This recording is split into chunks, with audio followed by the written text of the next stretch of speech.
Hello everyone, welcome back to my channel. I hope you are doing well. Greetings to you.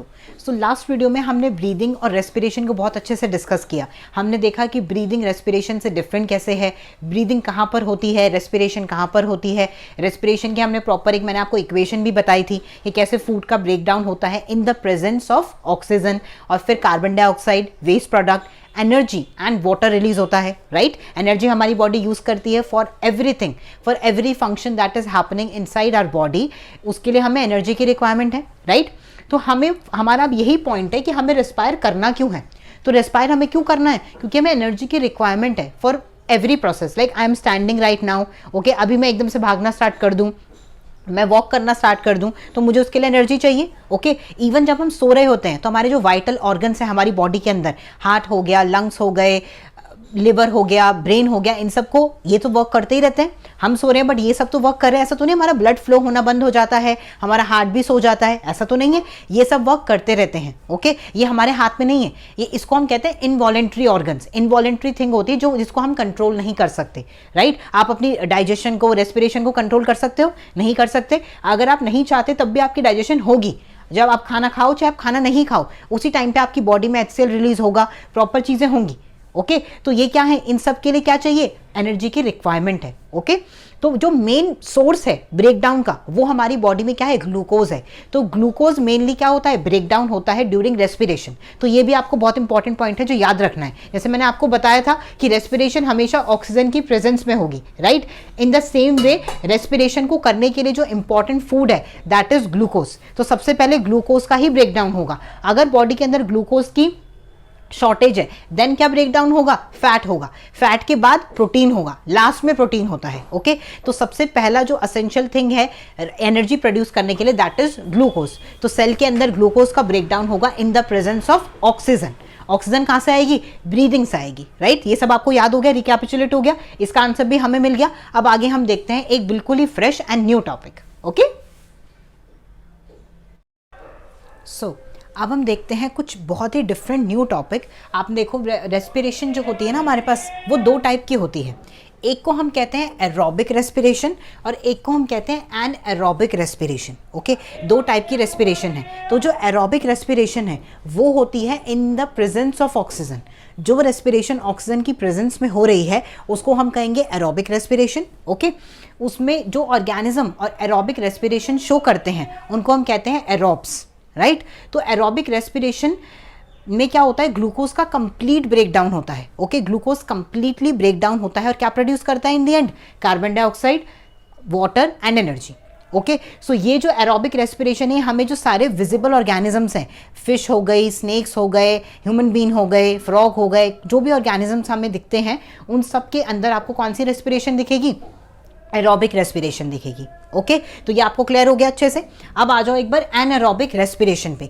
Anaerobic respiration का मतलब ही क्या है, जब ये ऑक्सीजन की प्रेजेंस में हो रही है, मतलब ये हो रही है in the absence of oxygen और you can say without the use of oxygen. तो this respiration take place in the absence of oxygen. Okay, तो ये जो ऑर्गेनिजम्स है जो एनएरोबिक रेस्पिरेशन शो करते हैं इनको हम बोलते हैं एनारोब्स. ओके, ये एरोब्स से जो एरोबिक रेस्पिरेशन शो कर रहे थे और जो एनारोबिक रेस्पिरेशन शो कर रहे हैं उनको हम क्या बोलते हैं, एनारोब्स बोलते हैं. ओके, तो इसमें ना बच्चों दो सिचुएशंस हैं जो हमें डिस्कस करनी है. पहली है हमारे पास जो यीस्ट और प्लांट्स में हमें देखने को मिलती है situation in the absence of oxygen, और एक हमारी बॉडी के अंदर ही एनिमल्स की बॉडी, ह्यूमंस की बॉडी के अंदर देखने को मिलती है सिचुएशन. ये वाली सिचुएशन कब होती है ये मैं आपको बताती हूँ. पहले ये वाली सिचुएशन डिस्कस करते हैं. तो ये वाली जो सिचुएशन है हमें ईस्ट में देखने को मिलती है, आप ध्यान रखो, और प्लांट्स में.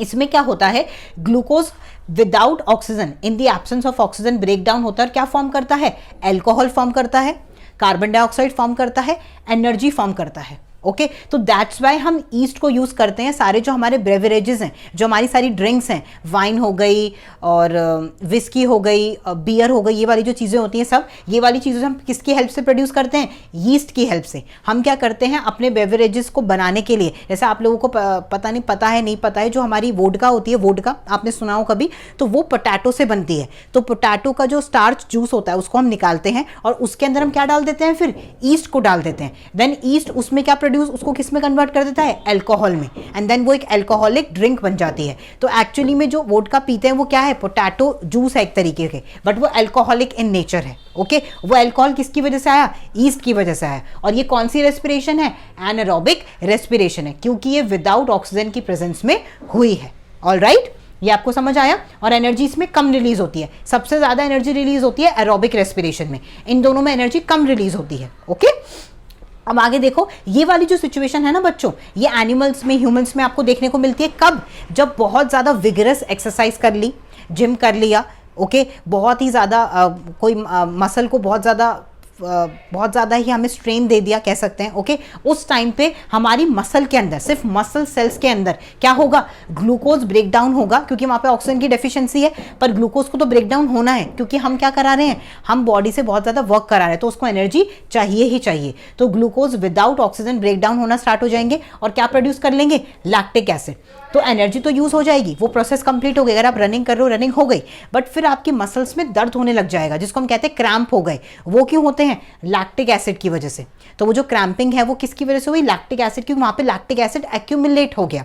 तो अब उस लैक्टिक एसिड को रिमूव करने के लिए हमें क्या करना पड़ेगा, या तो हॉट बाथ लो, आफ्टर वर्कआउट कहते हैं ना, वर्कआउट के बाद हमेशा कहते हैं ना हॉट शावर लेना चाहिए, या फिर उस वहां पे मसल को क्या करो, बहुत मसाज करो। मसाज से सर्कुलेशन इंक्रीज होगा, सर्कुलेशन मतलब ब्लड फ्लो इंक्रीज होगा। ब्लड में क्या है, ऑक्सीजन है, तो वहां पे ऑक्सीजन आने लग जाएगी, तो लैक्टिक एसिड किस में कन्वर्ट हो जाएगा, कार्बन डाइऑक्साइड, वाटर और एनर्जी में। तो वहां पे सारा लैक्टिक एसिड रिमूव हो जाएगा और मसल को क्या मिल जाएगा, रिलीफ मिल जाएगा। राइट, तो आई होप आपको ये बहुत अच्छे से समझ आया होगा। मैंने डिटेल में कोशिश करी आपको तीनों चीजें आराम से समझाने की कि what is aerobic respiration, what is anaerobic respiration. उसमें हमने दो सिचुएशन देखी, एक जो किस में होती है, यीस्ट में और प्लांट्स में, और एक होती है एनिमल्स बॉडी की, एनिमल बॉडी ह्यूमन बींग्स के अंदर, कहाँ पे, मसल सेल्स में। क्यों होती है, बहुत ही ज्यादा विगरस वर्कआउट करने की वजह से। और उसको रिमूव करने के भी तरीके मैंने आपको बताए कि लैक्टिक एसिड जब वहां पे एक्यूमुलेट हो गया, मसल में पेन होना स्टार्ट हो गया, क्रैम्प्स हो गए, तो उसको हम कैसे रिमूव करेंगे, मसाज के थ्रू या फिर हॉट शावर के थ्रू, क्योंकि हॉट शावर से भी हमारी बॉडी के अंदर ब्लड का सर्कुलेशन बढ़ जाता है गर्म पानी से। तो जब हम अपनी बॉडी के ऊपर गर्म पानी डालते हैं तो हमारी बॉडी का टेम्परेचर रेज हो जाता है, तो टेम्परेचर रेज होने की वजह से ब्लड का सर्कुलेशन फास्ट हो जाता है। तो ब्लड सर्कुलेशन फास्ट होगा तो वहां पे ऑक्सीजन ज्यादा सप्लाई होगी, तो उन मसल्स को क्या मिलेगा, रिलीफ मिलेगा, रिलैक्स मिलेगा। ओके, तो ये हमने पूरा क्या देखा, एरोबिक और एनारोबिक रेस्पिरेशन पूरा डिस्कस कर लिया। यही इनके बीच में डिफरेंस भी है। अगर आपकी पेपर में डिफरेंस क्वेश्चन आएगा कि what is the difference between aerobic and anaerobic respiration, तो आप इसी को आराम से लिख देना, यही डिफरेंस है इनके बीच में। ओके, अब आप मुझसे पूछोगे मैम ईस्ट क्या है, ईस्ट बेटा फंगस है। ओके, ये यूनिसेलुलर है, फंगस है, और इसको हम यूज करते हैं, मैंने आपको ऑलरेडी बता दिया, बेवरेजेस बनाने में। जो भी हमारी ड्रिंक्स हैं, अल्कोहलिक ड्रिंक्स हैं, वो किससे बनती हैं, ईस्ट से बनती हैं, क्योंकि ईस्ट जब भी रेस्पिरेशन करेगा तो वो एनारोबिक करेगा और क्या प्रोड्यूस करेगा, अल्कोहल प्रोड्यूस करेगा। और अल्कोहल की वजह से ही हमारी जो बेवरेजेस ड्रिंक हैं वो कैसी होती हैं, उनसे नशा होता है, कहते हैं ना, उनको पी के बड़ा अच्छा सूदिंग रिलैक्स फील होता है। क्यों, इस अल्कोहल की वजह से, क्योंकि हमारे नर्व सेल्स को बहुत ज़्यादा रिलैक्स कर देता है। तो अगर इंसान को कोई प्रॉब्लम है, टेंशन है, तो वो क्या करता है, अल्कोहल की तरफ जाता है। बट ये गलत चीज़ें हैं। अगर आपको टेंशन है तो आप प्रेजेंट में रहो, टेंशन लेनी ही क्यों है, राइट, टेंशन लेनी ही क्यों है। मतलब इस वीडियो के थ्रू मैं ये मैसेज भी स्प्रेड करना चाहूँगी आप सबके साथ कि टेंशन लेनी ही क्यों है लाइफ में, आप प्रेजेंट में रहो। अपनी प्रेजेंट को आज, जैसे अभी मैं आप वीडियो बना रही हूँ, ओके, मैं आप सबसे इंटरेक्ट कर रही हूँ, मैं प्रेजेंट में हूँ, my mind is totally free, totally relax, I am not thinking about future, not past, I am in present, I am interacting with all my lovely students, and उनको मैं अच्छे से कोशिश कर रही हूँ अपना बेस्ट देने की और बेस्ट तरीके से उनको ये टॉपिक एक्सप्लेन करने की, सो दैट जब भी वो मेरी वीडियो देखें उनको कुछ ना कुछ नया सीखने को मिले। राइट एवरीवन, सो ये हमने पूरा टॉपिक कवर कर लिया। नेक्स्ट वीडियो में हम और टॉपिक कवर करेंगे। Thank you so much for watching. Subscribe to ScienceTuber if you lust for knowledge and crave for science. And also you can follow me on Instagram. Thank you so much for watching.